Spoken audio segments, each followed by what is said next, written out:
Welcome back guys for this video. Fried chicken ang ating lulutuin. Bali, ito yung ating mga kakailanganing sangkap. Ayan, mga walang sukat po yan. At sundan nyo lang step by step yung gagawin ko. Bali, request ito ng mga kids kaya simulan natin.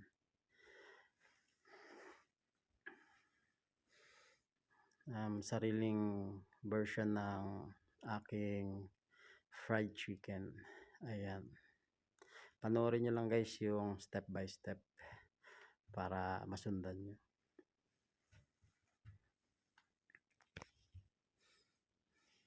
Ayan, yan lahat ng mga kakailanganin nating sangkap at magsimula na tayo.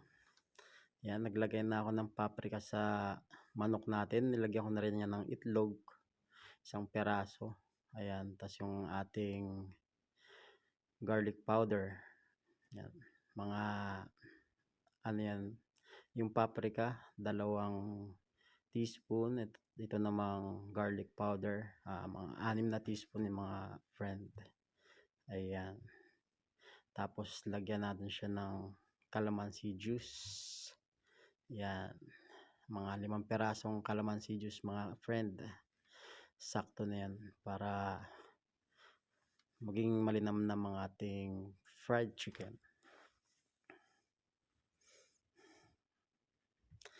Ayan mga friend. Diba? Sundan nyo lang yung proseso, masarap to. Hindi kayo magsisisi dito. Yan, tapos lagyan natin ng 3 teaspoon ng pamintang durog. Powder na paminta. Yan. Tapos yung ating harina, yung ating flour. Yan. Ano lang yan. 1/2 cup ng harina. Tapos ang ating cornstarch, 1/2 cup din ng cornstarch mga friend. Yan. Yan, halu-haluin natin yung mga friend. Ayan, yan na yung kinalabasan mga friend. Lagyan natin ng pampalasa, asin, at ang ating magic sarap. Magic sarap. Yan, baka naman. Yan. Budpuran lang natin ang magic sarap. All goods na yan mga friend. Pwede na nating ipahingin muna ng mga 1 oras, i-marinate natin para talaga manuot yung lasa. Ayan, diba? Panalong panalo. Tapos halo ulit. Halo lang ng halo. Yung ating sikreto sa ating pagluluto, halo. Malinis yung aking kamay mga friend, baka may mag-comment na yan. Malinis po yan. Tsaka hindi naman pambenta yan. Pagkain lang ng mga namin. Ayan, mga friend. Tas yan, okay na yan mga friend. Medyo maganda na yan. Ayan.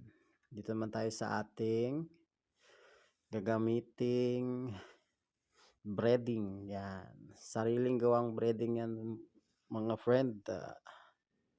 Sariling version ng breading yan. Yan, nilagyan natin ng asin. Tapos, syempre, hindi mawawala dyan ang magic sarap.